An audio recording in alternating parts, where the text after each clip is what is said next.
South ఇండియాలోనే అతి తక్కువ ధరలకే రత్నాలందించే ఏకైక సంస్థ 6JVR. ఏంటి ఆంధ్రప్రదేశ్లో ఇప్పుడు సినారియో చూస్తే ఏమనిపిస్తోంది? పొత్తులకు సంబంధించి పడుతున్న పాటలనాలా వాళ్ళు సర్దుకుంటున్నారు అనుకుంటారా? టైం పడుతుంది అంటే చాలా వెనకబడి ఉన్నారనుకుంటే పొత్తుల సెలక్షన్లో దాని కంప్లీషన్లో చాలా వెనకబడి ఉన్నారంటే ఇంకా మా తర్జన భర్జనలు పడుతున్నారు.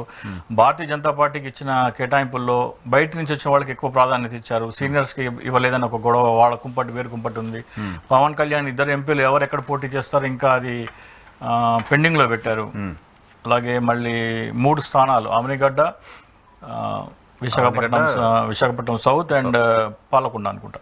ఆ 3లో ఎవరు ఎక్కడ అంటే రాధా గారు వస్తారని, ఆయన వస్తే అవనిగడ్డ ఎంపీగా పంపించి బాలస్వామి గారిని అవనిగడ్డ ఎమ్మెల్యేగా పంపించాలని ఇంకా మీమాంసలు ఉన్నారు. వాళ్ళు నోటిఫికేషన్ వచ్చేసింది మనకి. ఇంకా 10 రోజులు పోతే నామినేషన్స్ ఫైలింగ్ కూడా మొదలవుతుంది.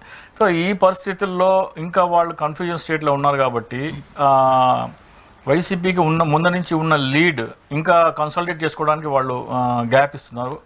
అలాగే ఇక్కడ అసంతృప్తులు టీడీపీ నుంచి కానీ జనసేన నుంచి కానీ అసంతృప్తులు 1 by 1 సెకండ్ గ్రేడ్ నాయకులందరూ జగన్మోహన్ రెడ్డి గారి సమక్షంలో పార్టీలో చేరటం అనేది. అంటే మామూలుగా స్థానికంగా చేరుతున్నారంటే లేదు, జగన్మోహన్ రెడ్డి గారి సమక్షంలో చేరుతున్నారంటే వాళ్ళు కొంచెం ఇంపార్టెన్స్ ఉన్న వాళ్ళకి అది ఇస్తారు కాబట్టి ఆ స్థాయి నాయకులు కూడా వచ్చి చేరుతాను అనేది వైసీపీ ఓట్ ఇంకా కన్సాలిడేట్ అవుతుందని చెప్పేసి మనం ఎక్స్పెక్ట్ చేయొచ్చు. కానీ కూటమిలో 1 month పైన సమయం ఉంది కాబట్టి 50 days ఉంది, ఇంకా 50 days ఉంది.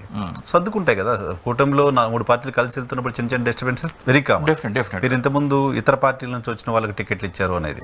ఓ రాజకీయ పార్టీలో వ్యక్తి చేరిన తర్వాత ఇంకా ఇతర పార్టీ ఉంది, ఆ పార్టీ మన అయిపోతారు కదా. అయిపోతుంది కరెక్టే. కానీ అక్కడి నుంచి గత 5 సంవత్సరాలుగా కష్టపడుతున్న వ్యక్తుల దగ్గర ఏదైతుందో వాళ్ళకి రాలేదనే నిరాశ కానీ, లేకపోతే మన ప్రభుత్వం వస్తే ఎక్కడైనా అకామిడేట్ చేస్తారనే ఆశ కూడా ఆ కూటమికి కనబడట్లేదు. అంటే మనకు అధికారంలోకి వస్తామంటే అది వేరుగా ఉంటుంది. మనం డెఫినెట్గా మనము అధికారంలోకి వస్తున్నాము అనే కాన్ఫిడెన్స్ ఉంటే కనుక ఏ ఎమ్మెల్సీనో లేకపోతే ఏదో కార్పొరేషన్ పదవో ఏదో ఒకటి అడ్జస్ట్ చేస్తారు, అకామిడేట్ చేస్తారనే ధీమా ఉంటుంది. ప్రభుత్వం వస్తుందా లేదా అనే మీమాంసలో ఉన్నారు వాళ్ళు. అంటే సర్వేలు కూడా అలా చెప్తుంది. దాదాపు జనాల 3 సిద్ధం సభలకు వస్తున్న ప్రజలు, మొన్న చిలకలూరుపేటలో కూటమి చేసిన సభ, ఇవన్నీ చూసుకుంటే పబ్లిక్ అటెండెన్స్ కానీ, మోడీ గారు మాట్లాడుతున్నప్పుడు, ఈవెన్ పవన్ కళ్యాణ్ చంద్రబాబు నాయుడు గారు మాట్లాడుతున్నప్పుడు పబ్లిక్ నుంచి రెస్పాన్స్ అంటే ఏదైనా అవునా నిజమా కాదా అంటే అక్కడ సైలెన్స్ కనపడుతుంది. చంద్రబాబు నాయుడు గారికి రెస్పాండ్ అయ్యారు కానీ పవన్ కళ్యాణ్ గారికి రెస్పాండ్ అవ్వలేదు. పవన్ కళ్యాణ్ గారు తెలుగుదేశం క్రౌడ్, అది జనసేన వాళ్ళు అక్కడ గ్యాదర్ చేయలేదు కదా. సో ఏదైనా సరే అంటే కూటమి అంటే అందరికీ ఈక్వల్ రెస్పాన్స్ ఇచ్చి దాన్ని జయప్రదం చేసుకోవాలని చేసేయాలని. సో ఇవన్నీ చూసుకుంటే కనుక వాళ్ళు వెనకబడి ఉన్నారని చెప్పొచ్చు.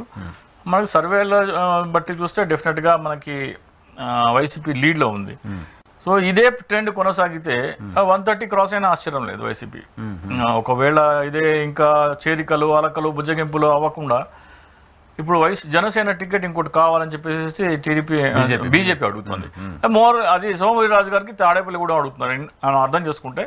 గతంలో అక్కడ పైడికొండల మాణిక్యాలరావు గారు అక్కడ గెలిచి ఎమ్మెల్యే మినిస్టర్ కూడా చేశారు కాబట్టి దేవాదాయ శాఖ మంత్రిగా అది అడుగుతున్నారు. అది అడుగుతుంటే అక్కడ బోలిశెట్టి శ్రీనివాస్ అనే అతను చాలా very vital role and rebel కూడా.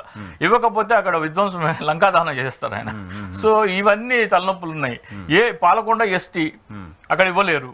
అవనిగడ్డ ఆల్రెడీ బాలశౌరితో రాజీనామా చేయించి వైసీపీలోంచి తీసుకొచ్చారు. అలాగే మళ్ళీ రాధా గారిని కూడా అకామిడేట్ చేయాలి. సో ఈ తలనొప్పుల్లో చూస్తే వాళ్ళు ఇంకా కన్ఫ్యూజన్లోనే ఉన్నారు కానీ ఎక్కడ తెగేటట్టయితే కనబడలేదు.